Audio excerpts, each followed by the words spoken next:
शिव महापुराण का महात्म्य सुनने मात्र से दिव्य फल की प्राप्ति होती है। प्रिय भक्तों, जीवन को शुद्ध बनाता है। यह पुराण केवल कथा नहीं है, स्वयं महादेव की कृपा की वर्षा है। जो भी व्यक्ति शिव की महिमा सुनता है उसे अखंड सुख शांति, वैभव, समृद्धि और पापों से मुक्ति पाकर भवसागर से पार आत्मज्ञान मिलता है। संतान की सुख प्राप्ति होती है। जिनके जीवन में अड़चन है वे स्वतः ही दूर होती है।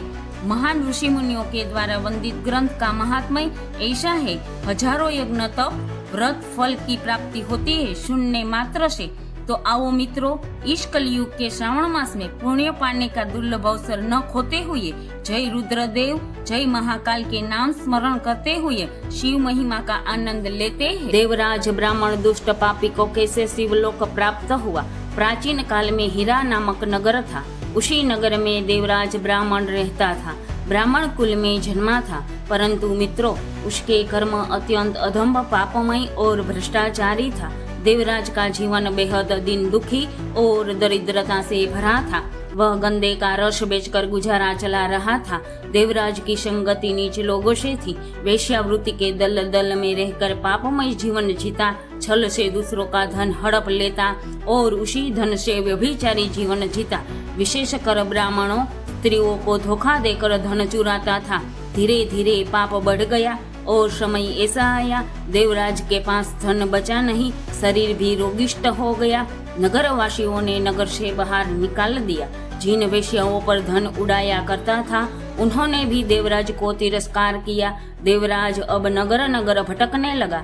शरीर अत्यंत दुर्बल हो गया, बीमारी से पीड़ित हो गया। देवराज को अत्यंत भूख लगी। देवराज ने देखा दूर एक शिवालय है, पर कई लोग पूजा अर्चना कर रहे हैं। उसी दिन शिवरात्रि का पर्व था। देवराज भूख से तड़पता हुआ शिवालय पहुंचा, पर खाने को कुछ नहीं मिला। देवराज ने सोचा जब सब लोग चले जाएंगे तब मैं बचा हुआ प्रसाद खा लूंगा। रात्रि हो गई। देवराज मंदिर के भीतर गया, पर कुछ दिखाई नहीं पड़ रहा था। दीप बुझ गए थे। देवराज ने खुद का फटा हुआ कपड़ा शरीर से उतारकर प्रकाश जलाया। प्रकाश में दिखा कि शिवलिंग के पास लड्डू पड़े हैं। देवराज ने लेने का प्रयास किया। गलती से घंटी से हाथ टकरा गया। घंटी गिर पड़ी और तीव्र आवाज आई। आवाज सुनते ही सभी भक्त लौट आए। एक दुष्ट पतित व्यक्ति शिव का प्रसाद लेने का प्रयास कर रहा है। सबने मिलकर देवराज की पिटाई की। अब भूख थी, पीड़ा थी, ऊपर से रोग और मार खाया। देवराज अति दुर्बल हो गया था। देवराज का प्राण निकल गया। शिवालय की भीतर ही उसी क्षण यमदूत आए देवराज की आत्मा लेने को। देवराज को पकड़कर यमपुरी लोक ले जाने का प्रयास किया। कैलाश पर विराजमान देवों के देव महादेव ने सब देखा। महादेव ने शिव गणों को आदेश दिया, जाओ उस ब्राह्मण को यमदूत से मुक्त कराओ और शिवलोक में ले आओ।